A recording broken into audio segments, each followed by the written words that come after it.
يوم في الذاكره بصراحه لا ينسى. انت الواحد عايش في فتره ما تتمناهاش يا سيدي. مين يقف جنبك وقتها؟ انت ما تعرفش نفسك اصلا عشان نفسك تقف جنبك وتحملك. انت كلمتين بتقولهم لنفسك في المرايه بتحس ان انت ذو قيمه، انسان يتحب. انت بجد متخيل ان انت طلعت من ده انت في حته تانية.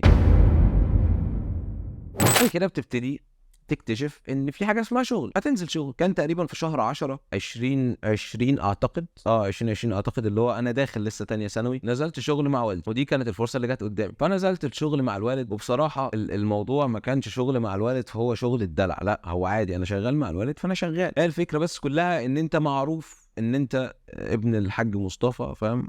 هو عادي بقى. ففي معامله مختلفه، مش يعني انت الحمد لله ان انت ما نزلتش على معامله السوق اللي هو يلا يا مش عارف ايه تعالى وبتاع. مش كل الاماكن كده برضه، فاهم؟ بس انت نزلت على الحاجه، حاجه حلوه، حاجه ما تجيبلكش تروما من الشغل، لان حوار التروما ده هكلمك عليه بعدين. فقعدت هناك فتره جميله جدا وتعرفت وبقى ليك مكانه وسط الناس هناك، والناس بتحبك كلهم غالبا، معظمهم تقريبا اكبر منك، بس انت عملت علاقات، فاهم؟ في حاجات منها اللي هو على حس انت ابن الحاج او انت ابن والدك، فاهم؟ على راي باتيستوتا يا ابن والدي. بس انت ما كانتش الناس هتتعامل معاك، وما كانتش الناس هتبقى قابلاك لو انت انسان مش نضيف من جوه. انت فيك حاجه بيضاء جوه، انت انسان حلو. ولو ما كنتش انسان حلو ما كانش هيبقى فيه القبول، ولما تطلع للعالم كده الناس هتحبك وهتتجمع حواليك. في حاجه جواك انت بس اللي مش عارف تستغل، انت مش عارفها، انت مش فاهمها. اي وقتها ومع السعي هتلاقي نفسك اكتشفتها، اكتشفت الجوهره اللي جواك، وكل الناس حواليك عشان عارفه قيمتها. بمناسبه الشغل، جه اول اب ونزلت. رحت فين؟ رحت بيكن جو مع واحد قريبي برضو من اعز الناس ليا، وقعدنا على كوبري سيدي جابر، فاهم؟ احساس جميل بعد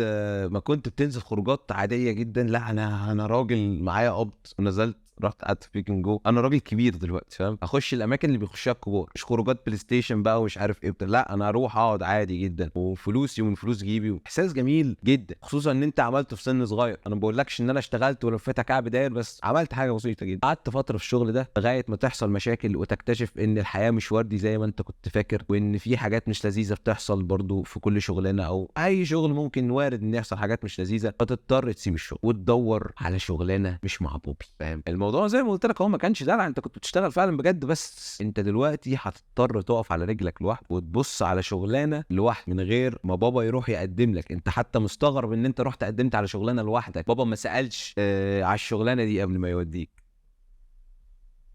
الشاي برد يا جدعان وانا لكاك قوي كده. المهم يعني تشتغل 9 10 ايام محل، تشتغل ويتر في مكان ما، عشان ما نقولش التفاصيل، لان بصراحه هذا الاوقات ما مش احبش اتذكرها، بس ما كانتش لطيفه. تشتغل ويتر والمكان كان صغير ومش معروف، فالحاجز النفسي بتاع ان انت شغال ويتر ايه، مش الشغل مش عيب، بس انت في حاجز نفسي جواك، المشكله فيك انت مش في الشغل بس. فتتقبل الموضوع عادي جدا وتشتغل ويتر ومفيش مشكله، لغايه ما تكتشف ان في حاجه اسمها مدير مش لذيذ. انت ممكن تكون عدت عليك العينه دي قبل كده، بس انت بقى وجها لوجه المره دي تسمع من صاحب المكان يعني ان انت عيل ما بتشتغلش بضمير، فتحز في نفسيتك قوي وتسيب الشغل. لان انت اول الشغلانه بتقول لي ان انت عيل ابيض وقلبك طيب وابن ناس متربي، تشتغل بضمير عكس العيال اللي شغاله تحت ايدي دي كلها. ازاي بعد كام يوم تيجي تقول لي عكس الكلام ده؟ تحز في نفسك قوي وتسيب الشغل، ولاجل ان انت راجل جدع وقدرت الناس الكبيره اللي شغاله في المكان، فتكمل معاه اليوم عشان ما تسيبوش لوحده، مع انه عمل فيك حاجات مش لذيذه وهز حاجه جواك او خلاك تزعل. بس انت كل واحد بيعمل بوصف، فتسيب له الشغل بعد ما تخلص وتدور على شغل. فانزل في احدى المطاعم، وكان شهر مش من ألذ الاوقات عليا يعني. وبعديها بكام يوم تكتشف شغل تاني في مطعم، وتبتدي تشتغل ستيور، او بالبلدي الواد اللي بيغسل الصحون وبينظف المطبخ. شغل مش عيب، عادي مفيش مشكله، انت جوه المطبخ ومحدش شايفك، واللي شغالين حواليك من دورك شباب برضه، وبتكره الشغل كره العمل، وبتحلم بكوابيس ان انت لسه شغال اول كام يوم شغل، ومش عايز تقوم ومش قادر تقوم من كتر ما انت عايز تنام، ونفسك تمشي بعد ما شهر الشغل يخلص ويخلص بسرعه، وبتحلم حاجات مش لطيفه ان انت الشغل راح عليك وان انت لسه شغال. فايام عايزها تعدي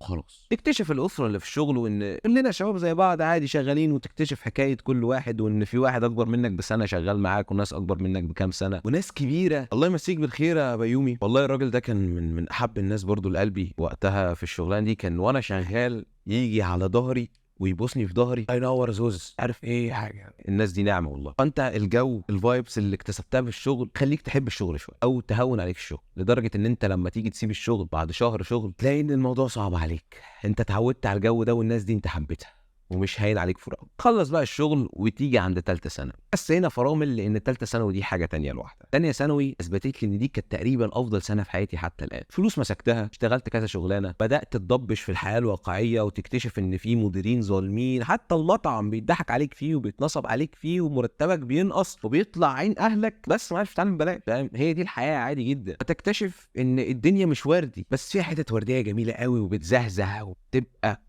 فل الفل. في نفس الوقت بتيجي الامتحانات اللي قضيناها في البيت على سيرفرات الديسكورد، الله يسامحنا بقى، الحمد لله عدينا على خير، وزي ما قلنا عندنا ثالثه سنه مجهودنا وربنا تابع علينا الحمد لله، عديناها زي ما قلنا سيرفرات الديسكورد ومع بعضينا يا رجاله ومش عارف ايه وبتاع، ونصحى الصبح كان ليا واحد صاحبي يستغرب من برودي، يقول لي الناس بتقوم يا ابني على الامتحان، انت قايم تنزل ستوري واتساب وبعد كده تخش على الامتحان؟ انت كنت عارف ان الامتحان متعودين ان في دحيح معانا في الجروب هو المسؤول عن حوارات الاجابات والامتحانات والحاجات دي كلها. هتيجي عليك برضو فترات تانية تكتشف ان ليك هوايات تانية، ان انت بتحب تعمل سيشنات، انت بتحب تنزل تأجر كاميرا وتصور بيها الناس، انت بتحب، انت فوتوغرافر جواك فوتوغرافر ودي حاجه جميله، تحب تعمل سيشنات لنفسك بافكار غريبه عجيبه، يمكن عشان اتاثرت بالحوارات دي من على السوشيال ميديا، بس انت ليك لمستك برضو، عادي انك تعمل زي ما الناس بتعمل، بس ما تقلدش تقليد اعمى، اعمل حاجات انت نفسك شايف ان هي دي حاجتي بصمتي، انا بحب اعمل كده، هتطلع مني انا بروح تانية، فاهمني؟ فخلصنا تانية ثانوي، وزي ما قلت لك ان فتره تانية ثانوي دي انا معلش لو كان في لخبطه في التايم لاين، بس فتره تانية ثانوي من شهر 10 لشهر 5 انت عارف ان دي الفصل الدراسي الواحد الاول والثاني، دي اللي انا كنت شغال فيها مع الحاج الوالد بدايه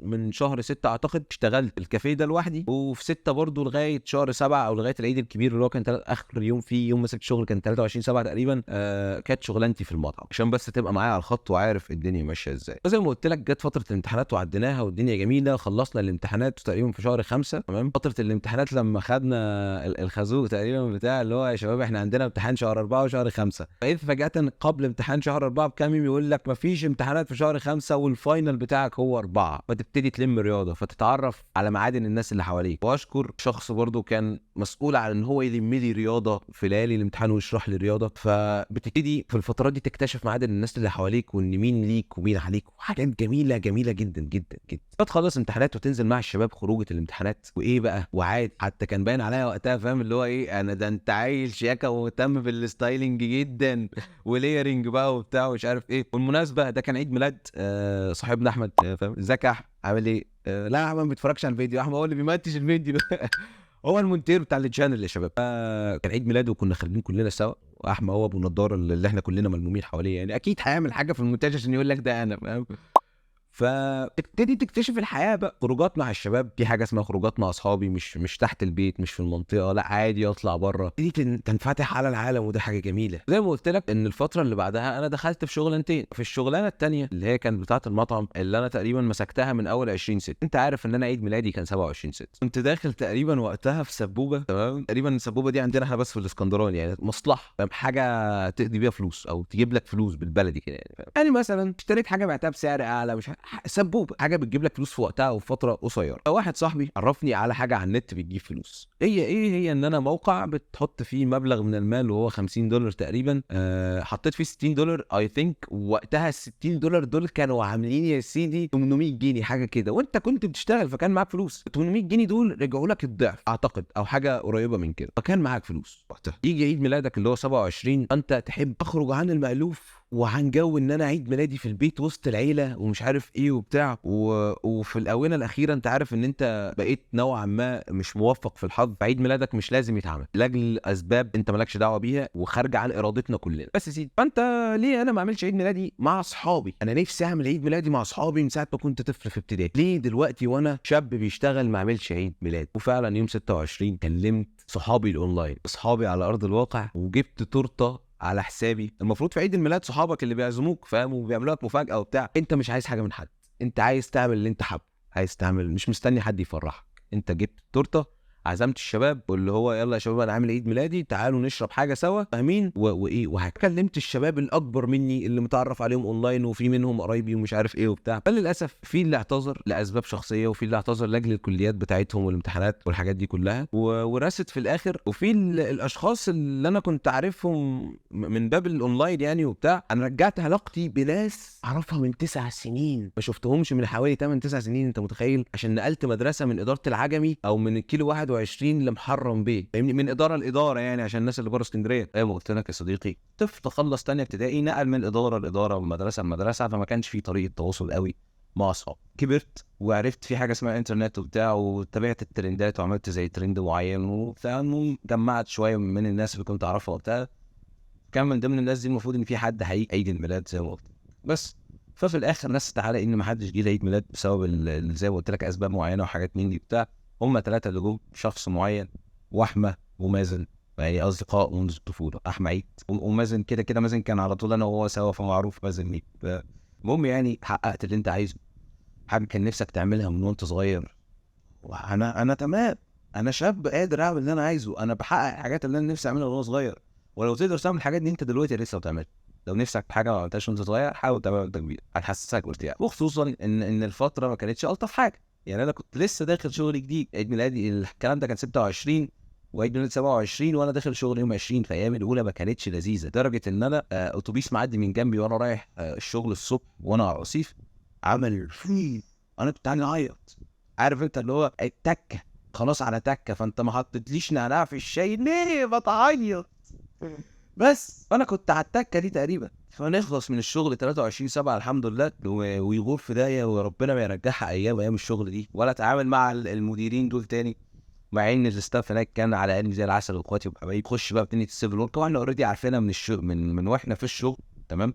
بس بقى انت فاضي فتبتدي تكتشف السيفل ورك، وتكتشف ان انت فوتوغرافي جامد جدا، تخش كذا سيفل ورك هنا وهنا وهنا وهنا، وتكتشف نفسك وتكتشف عيله تانية واصحاب تانية وناس اكبر منك تسمعك وتحبك وتفهمك وايه الحياه الجميله دي، تخش تكتشف نفسك من اول وجديد. حاجات جميله جدا انصحك تجربها بتاعت السيفل ورك دي. معرفش ممكن نبقى ندعبس في صور السيفل ورك او حاجات السيفل ورك ونعمل عنها فيديو تاني، بس اعتقد ان دي كل حاجه، دي تقريبا كل حاجه في الفيديو النهارده. لان بعد كده هتبتدي رحله ثالثه ثانوي، ودرس الاول كان درس رياضه واللي انا تقريبا دخلته من الحصه ده. ودي بقى قصه تانية ممكن نبقى نحكيها بعد. لايكك الجميل، سبسكرايب، كومنت، شير، وبس كده. اشوفك بعدين.